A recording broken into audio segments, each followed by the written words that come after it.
أعوذ بالله من الشيطان الرجيم.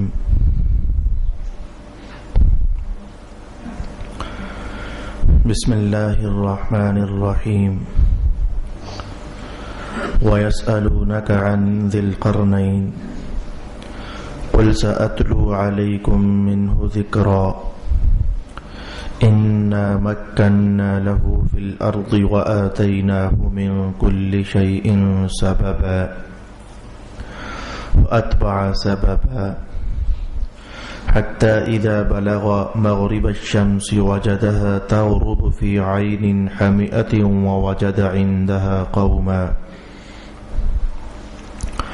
قلنا يا ذا القرنين إما أن تعذب وإما أن تتخذ فيهم حسنا قال أما من ظلم فسوف نعذبه ثم يرد إلى ربه فيعذبه عذابا نكرا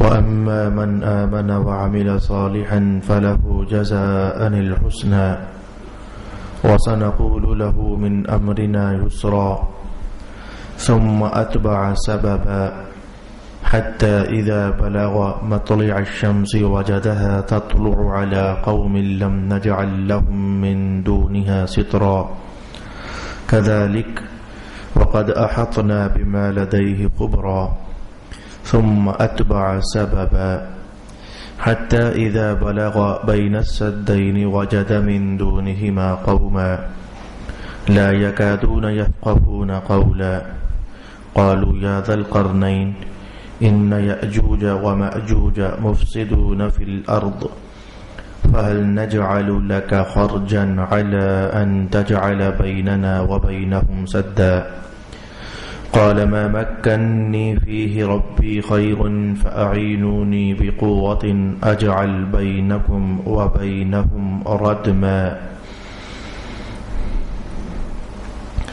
آتوني زبر الحديد حتى إذا ساوى بين الصدفين قال انفخوا حتى إذا جعله نارا قال آتوني أفرغ عليه قطرا فما استطاعوا أن يظهروه وما استطاعوا له نقبا قال هذا رحمة من ربي فإذا جاء وعد ربي جعله دكاء وكان وعد ربي حقا وتركنا بعضهم يومئذ يموج في بعض ونفخ في الصور فجمعناهم جمعا وعرضنا جهنم يومئذ للكافرين عرضا الذين كانت أعينهم في غطاء عن ذكري وكانوا لا يستطيعون سمعا صدق الله مولانا العظيم.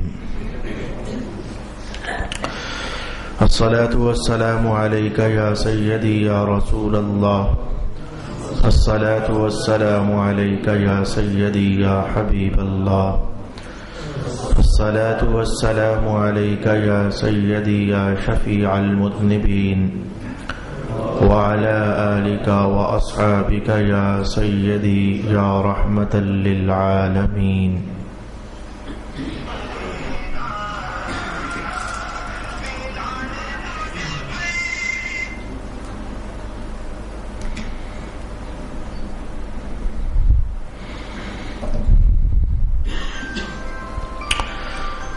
اور آپ سے ذوالقرنین کے متعلق سوال کرتے ہیں، آپ کہیے کہ میں عنقریب تمہارے سامنے ان کا کچھ ذکر کروں گا۔ بے شک ہم نے ان کو زمین میں اقتدار عطا کیا تھا اور بے شک ہم نے ان کو ہر چیز کا ساز و سامان دیا تھا، سو وہ ایک مہم کی تیاری کرنے لگے، حتیٰ کہ جب وہ غروب آفتاب کی جگہ پہنچے تو انہوں نے اسے سیاہ دلدل کے چشمے میں ڈوبتے ہوئے پایا، اور انہوں نے اس کے پاس ایک قوم کو پایا۔ ہم نے کہا اے ذوالقرنین، تم ان کو عذاب پہنچاؤ یا ان کے ساتھ حسن سلوک کرو۔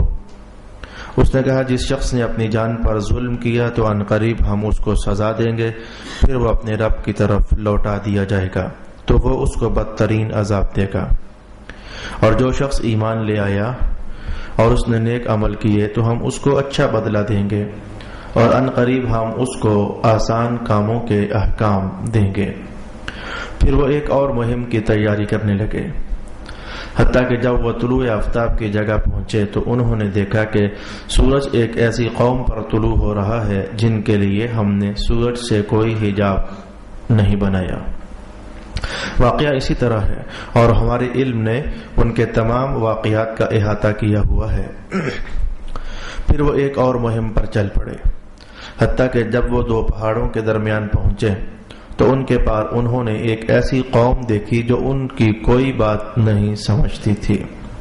انہوں نے کہا، اے ذوالقرنین، بے شک یاجوج اور ماجوج زمین میں فساد کر رہے ہیں، تو کیا ہم آپ کو کچھ سامان مہیا کر دیں کہ آپ ہمارے اور ان کے درمیان ایک مضبوط دیوار بنا دیں؟ انہوں نے کہا کہ میرے رب نے مجھے جن چیزوں پر قدرت دی ہے وہ زیادہ بہتر ہیں، سو تم صرف محنت سے میری مدد کرو، میں تمہارے اور ان کے درمیان بہت مضبوط دیوار بنا دوں گا۔ تم میرے پاس لوہے کی چادریں لاؤ۔ حتیٰ کہ جب اس دیوار کو ان دونوں پہاڑوں کے برابر کر دیا تو کہا، آگ کو خوب دہکاؤ، یہاں تک کہ لوہے کی ان چادروں کو آگ بنا دیا۔ پھر کہا، میرے پاس پگھلا ہوا تانبا لاؤ جو میں اس پر انڈیل دوں۔ پھر یاجوج اور ماجوج اس دیوار پر چڑھ نہ سکے اور نہ اس دیوار میں سوراخ کر سکے۔ انہوں نے کہا، یہ میرے رب کی رحمت سے بنی ہے، اور جب میرے رب کے وعدہ کا وقت آئے گا تو وہ اس دیوار کو ریزہ ریزہ کر دے گا، اور میرے رب کا وعدہ برحق ہے۔ اور اس دن ہم ان کے بازوں کو اس طرح چھوڑیں گے کہ وہ تیز موجوں کی طرح ایک دوسرے سے ٹکرا رہے ہوں گے۔ سور پھونک دیا جائے گا، پھر ہم ان سب کو جمع کر لیں گے، اور اس دن ہم دوزخ کو کافروں پر پیش کر دیں گے جن کی آنکھیں میری یاد سے پردے میں رہیں اور وہ حق کو سننے کی طاقت نہیں رکھتے تھے۔ صدق اللہ مولانا العظیم۔ سورۃ الکہف میں ایک لمبا ترین واقعہ حضرت موسیٰ علیہ السلام اور حضرت خضر علیہ السلام کا ہم نے سماعت کیا، اس کے نتائج، نصیحتیں، سبق آموزیاں اور عبرت انگیزیاں، اور معاشرتی زندگی کی خوبصورت ترین اور لطف اندوز راستے جن پر چلنے سے ہم اپنی زندگی خوشگوار بنا سکتے ہیں، یہ ساری راہیں ہم چلیں۔ آج سے قرآن حکیم نے مسلسل ایک رکوع میں سورۃ الکہف کا دوسرا تفصیلی ترین واقعہ ارشاد فرمایا، جس تفصیلی واقعہ کے متعلق یہودی لوگ رسول پاک علیہ الصلوۃ والسلام کی خدمت میں حاضر ہوئے تھے، اور آ کر کے تو انہوں نے اس طرح کی بات کی تھی کہ آپ ہمیں موسیٰ کی بات بھی سناتے ہیں، عیسیٰ کی بات بھی سناتے ہیں، فلانے نبی کی بات بھی بتاتے ہیں، فلانے کی بات بھی بتاتے ہیں، تو بھلا ان کی بات بھی تو بتاؤ نا جن کا ذکر تورات میں صرف ایک بار ہے، اور انہوں نے روئے زمین کی بادشاہت پائی اور اس کائنات کو کھنگالا، گھومے پھرے وغیرہ وغیرہ۔ تو رسول پاک علیہ السلام کچھ دیر کے لیے تو خاموش ہوئے تھے، اور پھر اگلے ہی لمحوں میں اللہ رب العالمین نے وہ تفصیلی واقعات حضرت ذوالقرنین کے متعلق رسول پاک علیہ السلام پر نازل فرما دیے، اور حضور رحمت عالم علیہ السلام نے ان کا کچھ حصہ ہمیں ارشاد فرمایا۔ تو اب سے حضرت ذوالقرنین یا پھر ذوالقرنین یا پھر ذیل قرنین، تینوں طریقے سے وہ گرامیٹیکلی حوالے سے اس کو پڑھا جا سکتا ہے۔ معروف ہے ذوالقرنین، ہمارے پنجابوں کے اندر ذوالقرنین یہ کوئی لفظ نہیں ہے، ذوالقرنین، قرن ایک سینگ، قرنین دو سینگ، ذوالقرنین دو سینگوں والا۔ قرآن حکیم نے اس بات کو ڈیٹیل کے ساتھ ایک ہی موقع پر بیان کیا، لہذا میں چاہوں گا کہ اسی موقع پر ہم بہت ساری تعلیمی کاروائیاں مکمل کر لیں، شاید دوبارہ باقی 14 یا 15 سپاروں میں ہمارے سامنے یہ واقعہ اتنی تفصیل کے ساتھ نہ آئے۔ اس میں بھی اللہ رب العالمین کی قدرت کی بہت ساری نشانیاں ہیں۔ حضرت ذوالقرنین کون تھے؟ ان کو ذل قرنین کیوں کہا جاتا ہے؟ ان کے بارے میں قرآن حکیم نے جو یہ کہا کہ ہم نے انا مکننا لہو فی الارض، ہم نے ان کو روئے زمین کی بادشاہت دی تھی، تو یہ کتنے کو بڑے بادشاہ تھے۔ پھر یہ کہا کہ وَآتَيْنَاهُ مِن كُلِّ شَيْءٍ سَبَبًا، ہم نے ان کو ہر شے گویا کہ دے دی ہوئی تھی۔ یہ پھر کیا چیز ہے؟ اور پھر قرآن حکیم کا یہ بیان سَأَتْلُو عَلَيْكُم مِّنْهُ ذِكْرًا، جتنا واقعہ بھی رسول پاک علیہ الصلوۃ والسلام کو بتایا گیا تو اس میں سے قرآن حکیم میں منہ تھوڑا سا بیان کیا جا رہا ہے۔ ہمیں یہ ساری باتیں سیکھنی ہے اور سمجھنی ہے، اور پھر رسول پاک علیہ السلام نے قرآن حکیم کے الفاظ سے ہٹ کر جو ارشاد فرمایا حضرت ذل قرنین کے متعلق ہم وہ بھی دیکھیں گے۔ صحابہ کرام نے حضرت ذل قرنین کے متعلق جو ارشاد فرمایا ہم وہ بھی دیکھیں گے۔ تابعین اور مؤرخین نے جو کچھ اپنی معلومات اکٹھی کی ہم وہ بھی دیکھیں گے۔ تو انشاءاللہ العزیز یہ ایک تفصیلی سا عنوان ہمارے سامنے آ جائے گا، اور کم از کم میری 11 سالہ درس قرآن کی تاریخ میں ہم یہ پہلی بار اور پھر تقریباً آخری بار ہی اس بات کو دیکھنا چاہیں گے۔ آپ جانتے ہیں جب احکام کی بات آتی ہے تو اللہ کی توفیق خوب مانگتے ہیں ہم احکام سیکھنے کے لیے۔ جب نصیحت کی کہانی چلتی ہے ہم نصیحتیں حاصل کرنے کی کوشش کرتے ہیں، اور جب عقائد کا عنوان قرآن حکیم کسی نہ کسی عنوان پر چھیڑتا ہے تو ہم عقائد کو سیکھنے کا بھرپور اہتمام کرتے ہیں۔ تو گزشتہ اسباق اور یہ والا سبق اس میں کچھ تاریخی حوالہ جات قرآن حکیم نے ارشاد فرمائے ہوئے ہیں۔ ہم کوشش کریں گے کہ ان تاریخی حوالہ جات کو بھی کافی ساری کوشش کے ساتھ اور اللہ سے توفیق مانگتے ہوئے سمیٹنے کا اہتمام کریں۔ سب سے پہلے میں یہ بات عرض کرنا چاہوں گا کہ آپ کو کہا جاتا ہے ذل قرنین یا پھر ذل قرنین، تو ذل قرنین آپ کو کیوں کہا جاتا ہے؟ یہ لفظ ابھی چونکہ ہماری گفتگو کے لیے نیا نیا واقعہ ہو رہا ہے، آپ کی سماعتوں پر بھی یہ تھوڑا سا ثقیل گزرے گا، اور مجھے بار بار کہنے میں بھی شاید ذرا ثقیل واقعہ ہو۔ میں کبھی ذل قرنین کہہ دوں گا، کبھی ذل قرنین کہہ دوں گا۔ ذو کا معنی ہے والا، جیسے دودھ والا، لوہے والا، تو ذو کا علم والا، تو ذو کا معنی والا، اور قرنین دو سینگ، تو ترجمہ کیا ہوا؟ دو سینگوں والا۔ حضرت ذوالقرنین اللہ کے خاص بندے تھے، ولی اللہ تھے، کاملین میں آپ کا شمار ہوتا ہے، نبی آپ نہیں تھے۔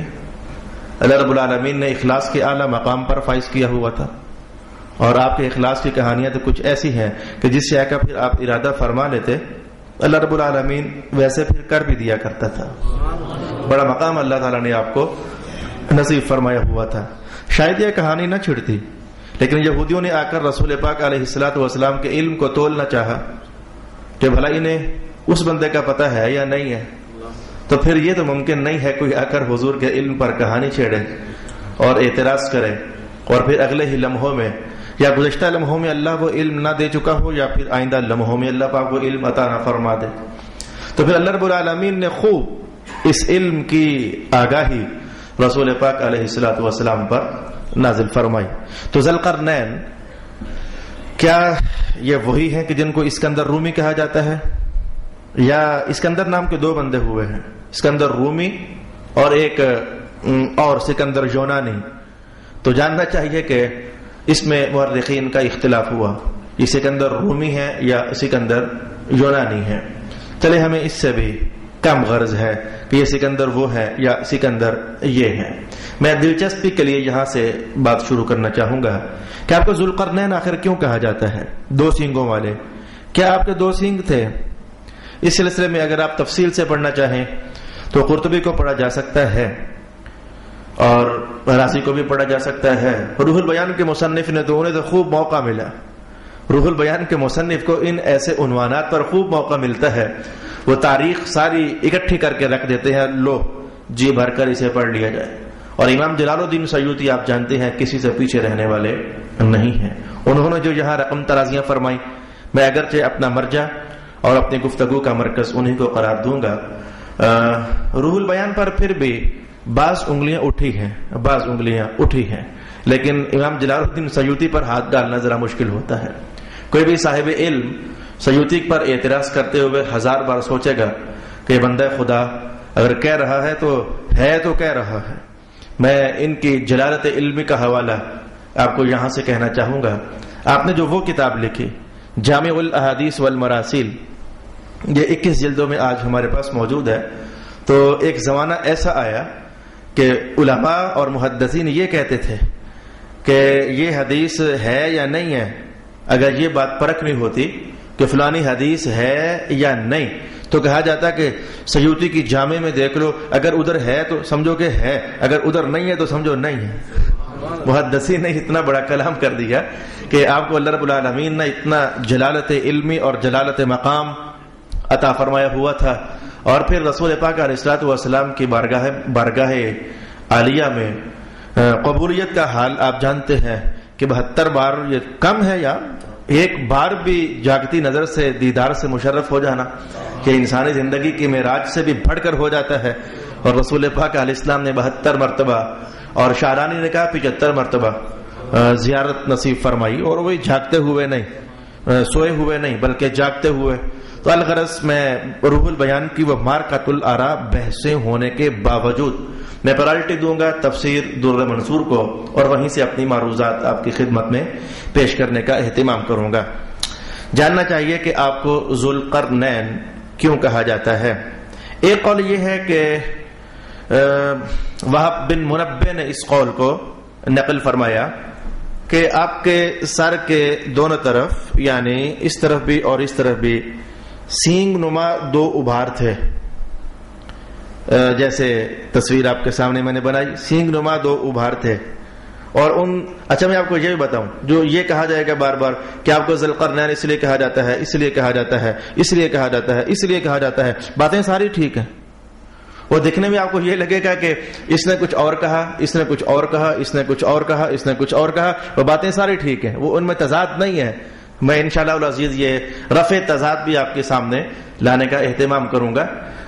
تمہید کے لیے آپ جان لیجئے، ایک انسان پر زندگی میں مختلف کیفیات گزرتی ہیں. میں ایک انسان ہوں، تو مجھ پر زندگی میں بہت ساری کیفیات گزری. ایک زمانہ تھا میں اسٹوڈنٹ تھا، اور پھر ایک زمانہ آیا کہ لوگ مجھے حافظ کہنے لگ گئے، اور پھر ایک زمانہ آیا کہ لوگ مجھے عالم کہنے لگ گئے، اور پھر ایک زمانہ آیا کہ لوگ مجھے خطیب کہنے لگ گئے، اور پھر ایک زمانہ آیا کہ لوگ مجھے مدرس کہنے لگ گئے، اور پھر ایک زمانہ آیا تو لوگوں نے مجھے بعض جگہوں میں دیکھا تو کہا یہ فلانے کا باپ لگتا ہے، مجھے باپ بھی کہا جانے لگ گیا. پھر ایک زمانے میں مجھے شوہر بھی کہا جانے لگ گیا. عنقریب مجھے بوڑھا بھی اگر ہو گیا تو کہا جائے گا، اور بڑھاپے سے پہلے اٹھ گیا تو پہلے اٹھ جاؤں گا.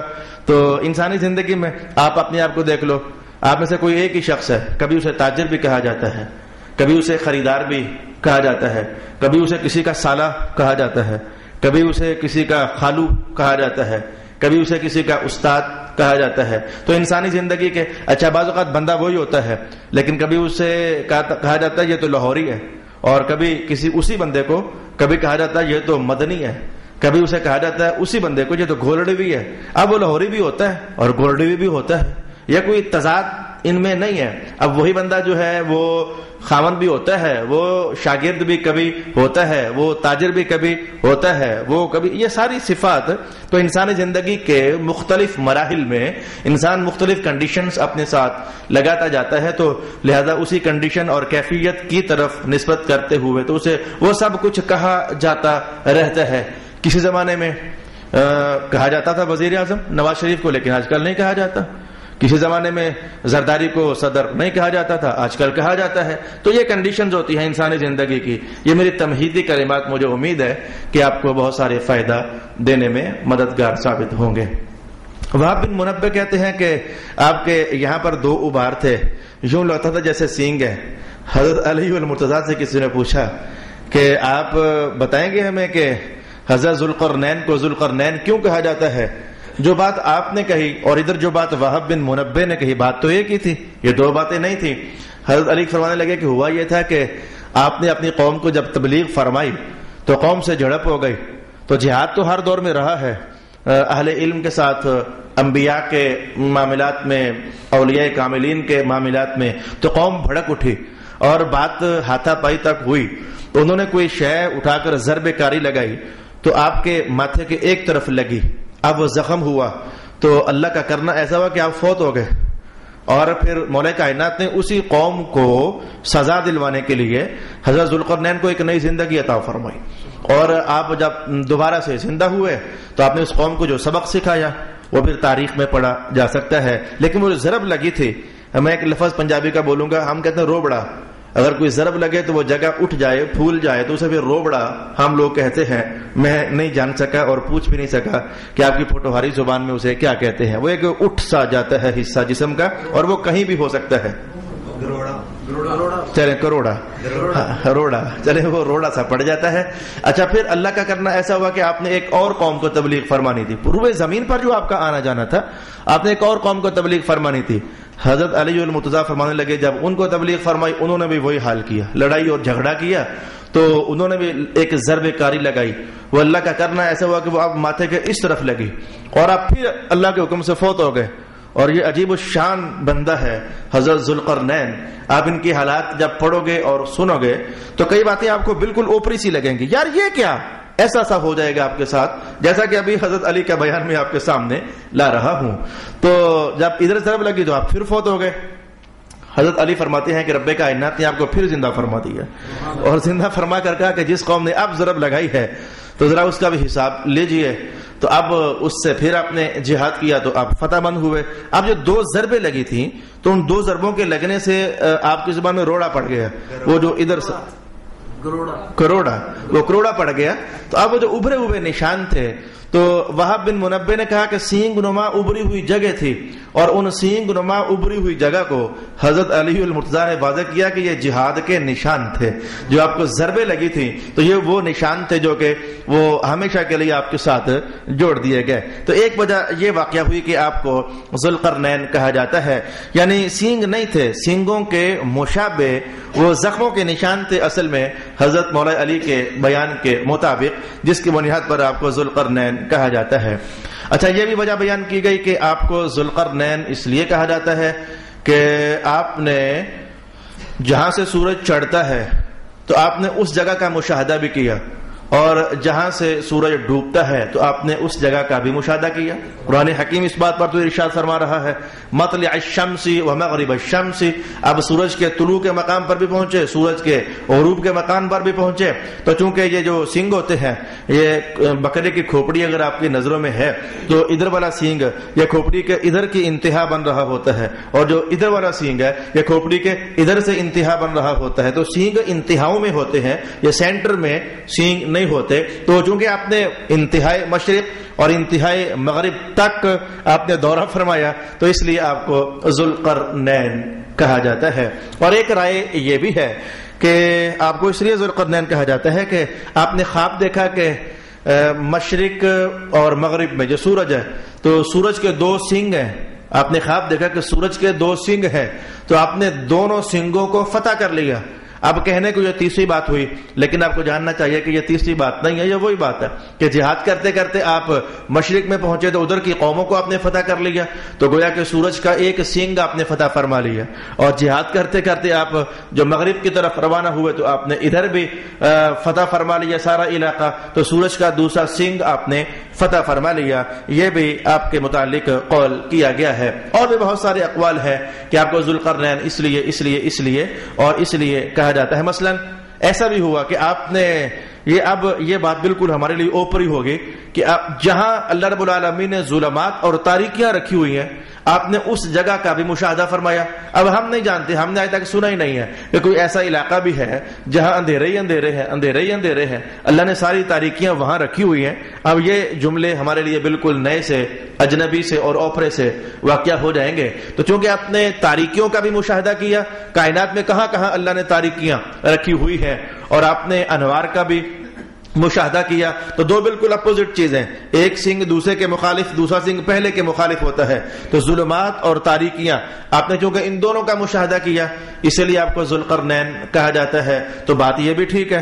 اور پھر یہ قول بھی کیا گیا کہ آپ کو دونوں علوم عطا فرمائے گئے، علوم ظاہر بھی اور علوم باطن بھی۔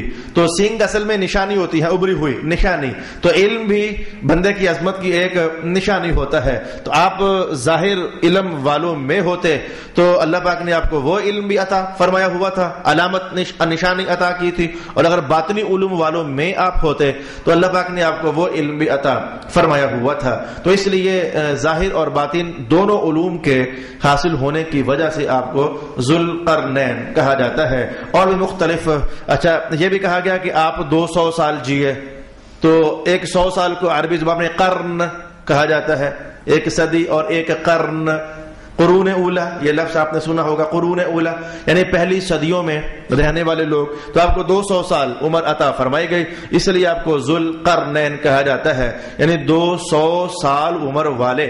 یہ اگرچہ 200 سال عمر آپ کی ہے یہ ایک قول ہے، میں نے زیادہ سے زیادہ قول جو آپ کے لیے پڑھا وہ 1600 سال ہے کہ آپ کی عمر مبارک اللہ رب العالمین نے 1600 سال رکھی ہوئی تھی، اور اس 1600 سال عمر کی بھی پیچھے ایک وجہ ہے، ان قریب ہم وہ روایت مشاہدہ میں لانا چاہیں گے اور مطالعہ میں، کہ آپ نے بھی حضرت خضر علیہ السلام کی طرح وہ چشمہ حیات سے کچھ پانی کے قطرے پیے تھے، تو اس چشمہ کی شان یہ ہے کہ جو بندہ پانی وہاں سے پیے تو پھر وہ اتنا جیتا ہے اور اتنا جیتا ہے اور اتنا جیتا ہے اور اتنا جیتا ہے کہ میں نے روایت کے الفاظ یہ پڑھے کہ پھر اسے خود کہنا پڑتا ہے مجھے مولا موت عطا فرما بھی دے، میں نے بہت جی لیا ہے۔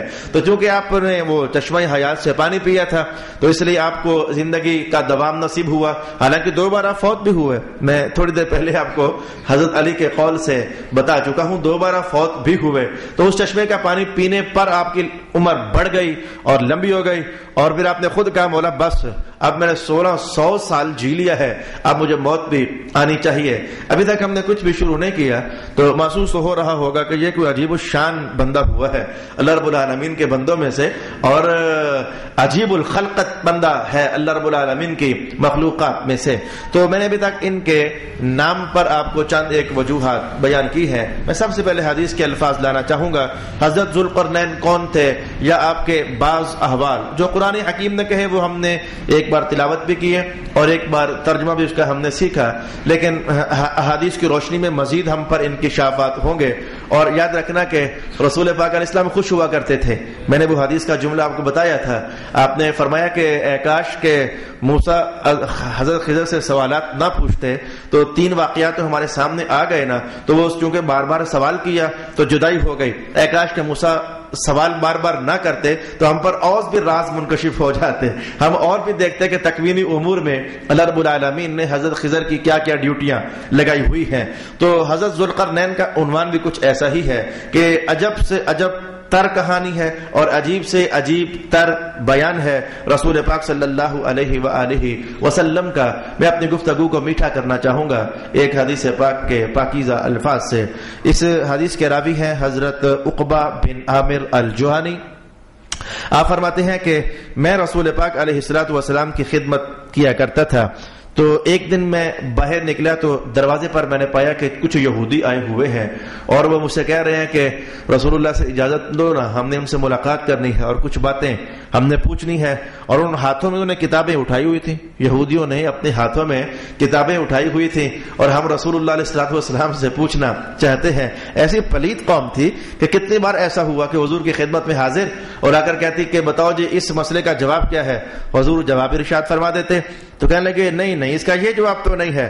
حضور فرماتے تمہاری تورات میں لکھا ہوا، کہتے تورات میں تو لکھا ہوا، تورات اٹھا کر حضور کے پاس آ جاتے، حضور فرماتے اچھا کھول ذرا تورات لکھا ہوا ہے کہ نہیں لکھا ہوا، تو جیسے میں نے کتاب پر ہاتھ رکھا ہوا ہے تو ایسی غلط قوم ہے یہ کہ جہاں وہ بات لکھی ہوتی وہاں ہاتھ رکھ کر نا تو اوپر سے بھی پڑھنے لگ جاتی اور نیچے سے پڑھنے لگ جاتی، کہتے نہیں ہے نا جی، حضور فرماتے ذرا ہاتھ اٹھا کر وہاں سے پڑھنا لکھا ہوا ہے کہ نہیں لکھا ہوا، حضور ہاتھ اٹھوا کر کے تو پھر کہتے وہاں سے ذرا پڑھنے کا اہتمام کرو، تو کتابیں ہاتھ نے اٹھائی ہوئی ہیں اور جی ہم نے رسول اللہ علیہ الصلوۃ والسلام سے، یہ لفظ میں بول رہا ہوں رسول اللہ، وہ نہیں کہتے تھے رسول اللہ، وہ تو محمد بن عبداللہ کہا کرتے تھے، یا ابو القاسم، یہودیوں کے ہاں یہ لفظ زیادہ چلتا تھا، حضور رحمت عالم کو ابو القاسم کے لقب سے وہ یاد کیا کرتے تھے اور یہ کنیت ان کے ہاں چلا کرتی تھی۔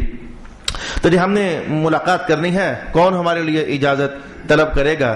حضرت عقبہ کہتے ہیں کہ میں سرکار دو عالم علیہ السلام کا خدمت گار تھا تو میں اندر حاضر ہو گیا اور میں نے جا کر کے کہا کہ یا رسول اللہ کچھ لوگ ہیں جو آپ سے ملنے کے لیے آئے ہیں۔ ویسے پتہ نہیں مجھے بعد میں یاد رہے کہ یاد نہ رہے، اگر بندہ بہت زیادہ مصروف ہو جائے نا، ایک میں معاشرتی سا ایک چھوٹا سا سبق لے کر آگے بڑھ جانا چاہوں گا، اگر بندہ بہت زیادہ مصروف ہو جائے اور اس کے مصروفیات اور مشغولات بہت حد سے بڑھ جائیں تو ایسے میں اگر کوئی سیکٹری رکھ لے اور اگر کوئی اپنا خدمت گار رکھ لے جو معاملات میں معاونت کرے تو یہ کم از کم رسول اللہ علیہ الصلوۃ والسلام کے اس عنوان سے سیکھا جا سکتا ہے اور سمجھا جا سکتا ہے۔ تو رسول اللہ علیہ السلام نے فرمایا کہ ان کو کیا غرض ہے مجھ سے، بار بار آ کر مجھ سے وہ باتیں پوچھتے ہیں کہ جن کا علم اللہ رب العالمین نے ابھی مجھ پر نازل نہیں فرمایا۔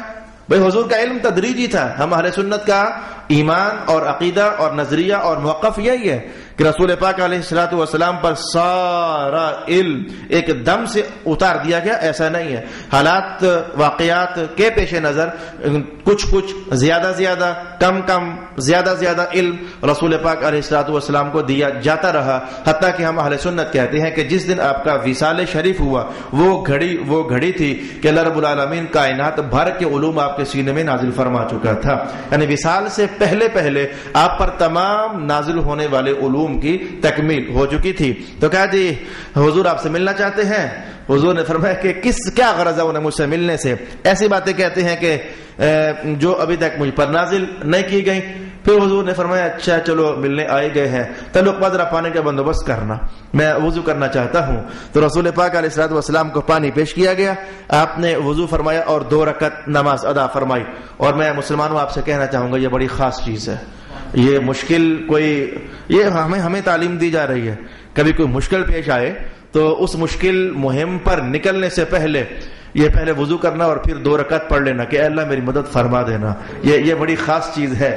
میں نے اس سے قبل اپنے مشائخ کے مشاہدات اور تجربات بھی آپ کو بتائے ہوئے ہیں کہ ان کے ساتھ جو معاملات پیش آئے اور پھر انہیں وضو کر کے تو فیس کیا، اللہ رب العالمین نے کیسے مدد فرمائی۔ تو عقبہ فرماتے ہیں کہ پھر رسول پاک علیہ الصلوۃ والسلام نے جب سلام پھیرا نا تو میں نے آپ کے چہرے پر ایک بشاشت دیکھی، یعنی جیسے کہ سرور اور خوشی کے مارے چہرہ کھل گیا ہے کہ ٹھیک ہے انہیں آنے دیں، بتاتے ہیں جو پوچھیں گے بتا دیں گے، کچھ ایسا سا آپ کے چہرے پاک سے محسوس ہو رہا تھا۔ تو میں نے انہیں اجازت دی کہ رسول پاک علیہ الصلوۃ والسلام تمہیں بلا رہے ہیں تو آؤ اندر۔ اب جب وہ حضور کی خدمت میں آئے تو یہ جو سلام پھیرا تھا، نماز پڑھی تھی تو وضو فرمایا تھا، جو چہرے پر خوشی کے اثرات دیکھے تھے، عقبہ کہتے ہیں کہ ان کو مخاطب کرتے ہوئے رسول پاک علیہ السلام نے فرمایا کہ دیکھو بھائی اگر تم چاہتے ہو کہ تم سوال کرو تو میں جواب دوں تو ٹھیک ہے، پھر ایسا کر لیتے ہیں، اور اگر تم یہ چاہتے ہو کہ جواب بھی میں ہی دے دوں اور تمہارا سوال بھی میں ہی بولوں تو چلو ایسا کر لیتے ہیں۔ رسول اللہ علیہ السلام نے کچھ ایسا کلام کیا، اگر چاہتے ہو کہ سوال تم کرو جواب میں دوں تو چلو ایسا کر لیتے ہیں، اور اگر چاہتے ہو کہ جواب بھی میں ہی دوں اور سوال بھی میں بولوں تو چلو ایسا کر لیتے ہیں۔ یہودیوں کو اور کیا چاہیے تھا، وہ تو پہلے ہی تیاری کر کے آئے تھے کہ کسی نہ کسی طریقے سے اٹیک کیا جائے۔ انہیں کون سا پتا ہوگا، جو ہم بات پوچھیں گے تو انہیں کون سا پتا ہوگا؟ بات ہماری تورات کی ہے، تورات انہوں نے پڑھی نہیں ہے، تورات تو ہمارے نبی کی ہے موسیٰ علیہ السلام کی، تو انہیں کون سا پتا ہوگا؟ جو انہوں نے کہا کہ ٹھیک ہے جی، انہوں نے کہا ٹھیک ہے جی جواب بھی آپ ہی دیں اور جو سوال ہم لے کر آئے ہیں وہ سوال بھی آپ ہی بتا دیں۔ تو رسول پاک علیہ السلام نے سوال کو تو آدھے لائن میں سمیٹ دیا۔ آپ نے فرمایا کہ آج تم مجھ سے پوچھنے آئے ہو کہ یہ ذوالقرنین کون تھا، آج تم مجھ سے یہ پوچھنے کے لیے آئے ہو، یہ جو کتابیں تم نے ہاتھوں میں اٹھائی ہوئی ہیں نا یہ مجھے بتا رہی ہیں کہ تم آج مجھ سے یہ پوچھنے آئے ہو کہ ذوالقرنین کون تھا۔ تو سنو پھر میں اب جواب بھی دیتا ہوں کہ ذوالقرنین کون تھا۔ رسول پاک علیہ السلام نے فرمایا کہ وہ ابتدا میں رومی غلام تھا، اور پھر اللہ پاک نے اس غلام کو بس اخلاص مند تھا نا، اللہ پاک نے اسے بادشاہت عطا فرما دی، اور بادشاہت بھی ایسی کہ روئے زمین کی بادشاہت. اور پھر آپ کا شمار ان 4 بادشاہوں میں ہونے لگ گیا کہ جن کو اللہ پاک نے روئے زمین کی بادشاہت عطا فرمائی تھی. جدھر جاتے تو بس وہ ساری آپ کی پبلک ہوتی, آپ کی عوام ہوتی اور آپ کی رعایا ہوتی. تو غلام تھے تو اللہ پاک نے انہیں بادشاہت عطا فرما دی. پھر رسول پاک علیہ السلام نے چند سفروں کے حالات ارشاد فرمائے کہ ذوالقرنین ادھر گئے تو یہ ہوا, ادھر گئے تو یہ ہوا, ادھر گئے تو یہ ہوا. اب آپ کو پتا ہے کہ روئے زمین پر تو اللہ کی ہزاروں اور اس سے زیادہ مخلوقات بستی ہیں. ان کے رنگ ڈھنگ الگ الگ, ان کی بولیاں الگ الگ, ان کے چہرے کے خد و خال الگ الگ, کوئی گورا کوئی چٹا کوئی کالا, ان کی تہذیب الگ الگ, ان کے تمدن الگ الگ. اب بھی کتنے انسان ہیں جو بغیر کپڑوں کے جنگلی جانوروں کی طرح زندگی گزارنے پر وہ شاداں ہیں, فرحاں ہیں, اور وہ ایسی زندگی گزار رہے ہیں. ہم انہیں دیکھیں تو حیرت میں ڈوب جائیں, یہ کیا انسان ہے یار, اور وہ ہمیں دیکھیں تو وہ حیرت میں ڈوب جائے کہ یہ کیسے انسان ہے. انہوں نے جوتے پہنے ہوئے ہیں, انہوں نے کپڑے پہنے ہوئے ہیں, تو انہیں نہ جوتے نصیب ہیں نہ انہیں کپڑے نصیب ہیں. وہ جنگلات میں رہتے ہیں, وہ گھاس پھوس کھاتے ہیں, وہ کانٹے دار جھاڑیاں بھی چبا لیتے ہیں, وغیرہ وغیرہ. اگر انسان رنگ برنگے ہوتے ہیں یہ بات جاننی ہو تو آپس میں آپ نہیں دیکھ لیتے ہو. تم میں سے کوئی ایسے ہیں جو ہارڈ ورکر ہیں, وہ سارا دن کام کریں, دکھنے میں پتلے سے ہیں لیکن سارا دن کام کریں تو کر گزرے. اور ہم جیسے لوگ جو دکھنے میں صحت مند ہیں, موٹے تازے نظر آتے ہیں, لیکن ہم ان جیسی ہارڈ ورکنگ نہیں کر سکتے ہیں. کوئی خوش الہان ہے, کوئی خوش بیان ہے, کسی کا حسن زیادہ ہے, کسی کی قوت گویائی زیادہ ہے. تو انسانوں کو رب کائنات نے متنوع بنا دیا. تو جہاں پہ انسان رہے ان کی تہذیب بنتی ہے, ان کا کلچر ڈیویلپ ہوتا ہے. آپ نے روئے زمین کے چکر کاٹے تو نہ جانے کیا کیا کیا کیا کیا آپ نے دیکھا. یہ سارے جملے میں اس لیے کہہ رہا ہوں کہ تاکہ اجنبی باتیں آپ کے سامنے آئیں تو آپ کے لیے ڈائجسٹ کرنا ذرا آسان ہو جائے. رسول پاک علیہ الصلوۃ والسلام فرماتے ہیں کہ حضرت ذوالقرنین نے ایک اللہ کے حکم سے شہر بنایا. جب آپ شہر بنا چکے تو شہر کی تعمیر سے جب آپ فارغ ہوئے تو اللہ پاک نے ایک فرشتہ بھیجا. تو فرشتے نے حضرت ذوالقرنین کو اٹھایا اور اٹھا کر کے تو بہت اونچا کر دیا, اور اتنا اونچا کر دیا جیسے ہم جہاز پر بیٹھے تو نیچے بہت سارے شہر وہ چھوٹے ہو کر کے تو پھر کئی شہر ہمیں نظر آنے لگ جاتے ہیں. بہت بڑا شہر ہوتا ہے, ویسے وہ ایک نظر میں نہیں آتا ہے دکھنے میں, لیکن بندہ اونچا ہو جائے تو اونچا ہونے پر اپنا شہر بھی اور شہر بھی اور پھر اور شہر بھی وہ چھوٹی چھوٹی بستیوں کی شکل میں ہمیں محسوس ہونے لگ جاتے ہیں. تو اللہ پاک نے حضرت ذوالقرنین کو فرشتے کے ذریعے اٹھوا کر کے جب بلند کیا تو آپ نے پھر کہا کہ اے ذوالقرنین ذرا نیچے دیکھنا. تو انہوں نے جو نیچے دیکھا تو بہت سارے شہر اور بہت ساری بستیاں انہیں نظر آنے لگ گئیں. تو ذوالقرنین نے کہا کہ اے اللہ تعالیٰ میں اپنا شہر بھی دیکھ رہا ہوں اور اوروں کے شہر بھی میں دیکھ رہا ہوں. یہ تو کئی شہر ہیں, ایک ان میں سے وہ ہے جو میں نے بنایا ہے. تو یہ شہر مجھ پر رل مل سے گئے ہیں, مجھے بس میرا شہر دکھایا کہ وہ کیسا ہے جو میں نے بنایا ہے, میں اس کا ویو دیکھنا چاہتا ہوں. اللہ رب العالمین نے فرشتے کو حکم دیا اور حضرت ذوالقرنین کو ذرا اور اوپر اٹھا لیا گیا اور کہا گیا کہ ذوالقرنین اب دیکھنا. اب جو انہوں نے سر جھکا کر نیچے دیکھا تو انہیں اپنا شہر نظر آیا اور خوش ہوئے کہ اے میرے اللہ تعالیٰ میں اپنا شہر اب خوب دیکھ رہا ہوں. اب اگلی ساری باتیں مجھے نہیں معلوم ہے کہ اللہ پاک نے ایسا کیوں کیا, آپ کو کیوں اٹھایا اور وہ شہر پہلے کئی شہر دکھلائے پھر اپنا خاص شہر دکھلایا, ایسا کیوں ہوا. بھئی رسول اللہ بیان فرمائیں گے تو ہمیں پتہ چلے گا نا, وغیرہ ہم کچھ بھی بیان کرنے کے قابل نہیں ہیں. جتنا حضور ارشاد فرما رہے ہیں اتنا تو کم از کم میں آپ کی خدمت میں بیان کرنا چاہوں گا. پھر ایسا ہوا کہ اللہ رب العالمین نے آپ کو ساری زمین دکھائی اور پھر اللہ نے آپ کو وہ سمندر بھی سارے کے سارے آپ نے دکھا دیے. پھر اللہ پاک نے آپ کو حکم ارشاد فرمایا اب جاؤ جا کر بادشاہ بن کر رہو اور جاہلوں کو تعلیم دو اور عالم کے علم کو مضبوط کرو. آپ نیچے اتر آئے اور آ کر کے بادشاہ بن کر کے تو اپنی پبلک اور رعایا اور عوام کو اللہ کے حکام بتانے لگ گئے اور ان کی رہنمائی آپ کرنے لگ گئے. پھر ایسا ہوا کہ آپ نے ایک بار ایک سفر کرنے کا ارادہ کیا. کئی بار سفر ہوئے, 1600 سال زندگی ہو تو کئی سفر ہے جو بندہ طے کرتا ہے. آپ نے سفر کا ارادہ کیا, سفر کرتے کرتے کرتے آپ وہاں پہنچے جہاں سورج ڈوب جاتا ہے, اور اس کو تو قرآن حکیم نے خود ارشاد فرمایا حتی بلغ مغرب الشمس وجدها تغرب فی عین حمیئۃ ووجد عندها قوما. اب ایک ایسی جگہ پر پہنچے کہ جہاں سورج ڈوب رہا تھا.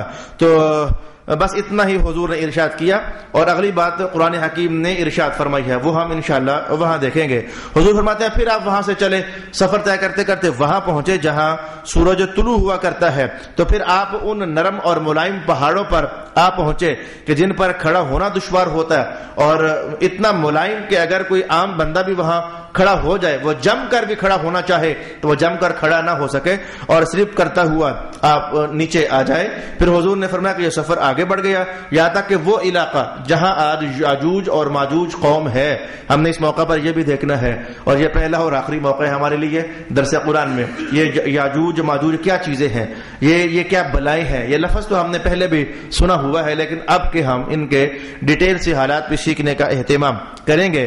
پھر رسول اللہ علیہ السلام نے فرمایا کہ اب یہ بڑی دلچسپ کہانی ہے جو اب میں حدیث کے الفاظ میں آپ کے سامنے لانا چاہتا ہوں کہ حضرت ذوالقرنین ایک ایسے مقام پر پہنچے کہ جہاں ایک قوم تھی, تو اس قوم کے جو افراد تھے ان کے نیچے سے انسان لگ رہے تھے, لیکن چہرے ان کے اللہ نے کتوں والے چہرے بنائے ہوئے تھے. اور وہ جو ایسی قوم تھی جن کے چہرے کتوں والے تھے, یہ یاجوج اور ماجوج قوم کے ساتھ لڑائی کیا کرتی تھی. یاجوج اور ماجوج یہ ایک اور قوم ہے, اور جس قوم کے چہرے کتوں والے تھے یہ ایک اور قوم ہے. پھر رسول اللہ علیہ السلام نے فرمایا کہ پھر آپ نے ایک اور قوم دیکھی جو تھی چھوٹی سی ٹھیکنی سی, لیکن وہ قوم لڑائی کرتی تھی اس قوم سے جن کے چہرے کتوں والے تھے. یعنی 3 اقوام کا مشاہدہ کیا, ایک ہے کتے کے چہروں والی قوم, ایک ہے یاجوج ماجوج قوم, اور ایک ہے چھوٹے قد والی قوم. چھوٹے قد والی لڑائی کرتی ہے ان سے جو کتے کے چہروں والی قوم ہے, اور کتے کے چہروں والی قوم لڑائی کرتی ہے ان سے جو کہ یاجوج ماجوج کہلائی جاتی ہے. پھر رسول پاک علیہ الصلوۃ والسلام نے فرمایا کہ پھر آپ نے ایک ایسی قوم دیکھی کہ جو بغلوں کی طرح ہے. یعنی یہ جو آبی پرندہ ہوتا ہے بغلہ, جو پانی میں بغلہ, ہم تو اسے بغلہ ہی کہتے ہیں, لمبی اس کی ٹانگیں ہوتی ہیں, لمبی اس کی گردن ہوتی ہے, اور وہ پانی میں اپنی چونچ ڈبو کر کے تو مچھلیوں کے چھوٹے بچے پکڑتا ہے, اور یہ چھوٹے چھوٹے مینڈکیاں پکڑ کر کے تو کھا جاتا ہے. تو رسول اللہ علیہ السلام نے فرمایا کہ حضرت ذوالقرنین نے ایک ایسی قوم بھی دیکھی, تھے وہ انسان لیکن وہ دکھنے میں یوں لگتے جیسے یہ بغلے ہوتے ہیں. اور اب یہ بالکل اوپری سی باتیں ہو گئی, بالکل اجنبی سی باتیں ہو گئی. انہی باتوں کی وجہ سے میں نے کہا تھا کہ حضرت ذوالقرنین کی احوال یہ بہت ہی تعجب ناک قسم کے حالات ہیں, انشاءاللہ ہم آگے بھی دیکھیں گے. پھر رسول پاک علیہ السلام نے فرمایا کہ حضرت ذوالقرنین نے ایک ایسی امت دیکھی جو سانپوں پر مشتمل تھی. وہ سارے کے سارے سانپ تھے. شاید یہ جو پرانے زمانے کی بنی اسرائیلیات میں کہانیاں چلتی ہیں, جی ایک ہوتی ہے جل پری, نیچے والا دھاڑ جو ہے وہ پریوں کا ہوتا ہے, مچھلی کا, اوپر کا انسان کا. جی ایک ہوتا ہے سانپ, تو 100 سال کے بعد وہ انسانی شکلوں میں آنے جانے لگ جاتا ہے. ہو نہ ہو یہ وہی اقوام ہیں جن کے واقعات حضرت رسول اللہ علیہ السلام ارشاد فرما رہے ہیں, اور ان کا مشاہدہ کیا حضرت ذوالقرنین نے. اور پھر قوموں در قوموں یہ باتیں آگے بڑھتی چلی گئیں, اور آج تک ہم ان باتوں کو سن رہے ہیں. کوئی جل پری بھی ہوتی ہے, کوئی 100 سال کا سانپ ہوتا ہے تو اس کا چہرہ انسانوں جیسا ہو جاتا ہے. پھر رسول اللہ علیہ السلام نے ان سانپوں میں سے ایک سانپ کی کہانی ارشاد فرمائی کہ ان سانپوں, وہ جو سانپوں کی امت حضرت ذوالقرنین نے دیکھی, ایک سانپ اکیلا بڑی بڑی چٹان کو نگل لیتا ہے. یہ چیز بھی حضرت ذوالقرنین نے دیکھی. یہ بالکل عجیب و غریب ہمارے اس ماحول سے بڑی اونچی اور الگ درجے کی کہانیاں ہیں جو کہ رسول پاک علیہ الصلوۃ والسلام ہمیں ارشاد فرما رہے ہیں. جب اتنا کو حضور نے فرمایا نا, تو جو یہودی آئے تھے کتابوں کا تھبا اٹھائے ہوئے اور کہنے آئے تھے کہ بتاؤ جی یہ ذوالقرنین کون ہوتا ہے. تو حضور نے جو اتنا فرمایا کہ وہ آسمانوں پر گیا, پھر اس نے اپنا شہر دیکھا, پھر اپنے ایک قوم دیکھی, کتے کے چہرے والی قوم دیکھی, سانپ دیکھے جو چٹانوں کو نگل جاتے تھے. وہ یہودی ہاتھ اٹھا کر کہنے لگے بس ہمیں سمجھ آ گئی ہے کہ آپ کو اللہ نے یہ سارا علم عطا فرما دیا ہوا ہے, بس کریں, ہم جان گئے کہ ہماری کتاب کے اندر بھی یہی لکھا ہوا ہے. اب جب انہوں نے یہ کہا نا بس کر دیں, تو رسول اللہ علیہ السلام نے بات ادھر ہی ختم فرما دی. اگر وہ بس نہ فرماتے تو رسول اللہ علیہ السلام شاید حالات کو آگے بڑھاتے جاتے. مجھے محسوس ہوا ہے کہ مشکلات ہیں آپ کے لیے سننا, یا حیرت کے مارے آپ خاموش رہے, اور توجہ جمی رہی یا پریشانی کی وجہ سے کہ یہ کیا باتیں آج ہم سن رہے ہیں، اس میں کوئی شک نہیں ہے کہ دلچسپ بھی ہیں، عجیب بھی ہیں، اور ہمارے ماحول سے بالکل ہی دور دراز زندگیاں گزری ہیں، لیکن ہماری ان باتوں تک رسائی نہیں ہے، میرے خود اپنی رسائی نہیں ہے۔ رسول اللہ علیہ السلام جو بات ارشاد فرماتے چلے جا رہے ہیں ہم وہ اپنے کانوں کی سماعت سے گزارتے چلے جا رہے ہیں۔ فی الحال آپ نے حضور رحمت عالم نے جو میں نے پہلی حدیث آپ کے سامنے لائی اس میں اتنا ہی ذکر خیر ارشاد فرمایا، تو میں آگے ابھی ایک دو نشستیں اور آپ کی چاہوں گا کہ جس کے اندر ہم یہ احوال اور واقعات سماعت کر سکیں، اور پھر آخر میں انشاءاللہ العزیز جو نتائج مجھے دستیاب ہوں گے وہ نتائج بھی ہم سیکھیں گے، وہ پند بھی ہم دیکھیں گے، وہ مواعظ بھی ہم حاصل کرنے کی کوشش کریں گے۔ اللہ تعالیٰ میرا اور آپ کا حامی و ناصر، وآخر دعوانا الحمدللہ رب العالمین۔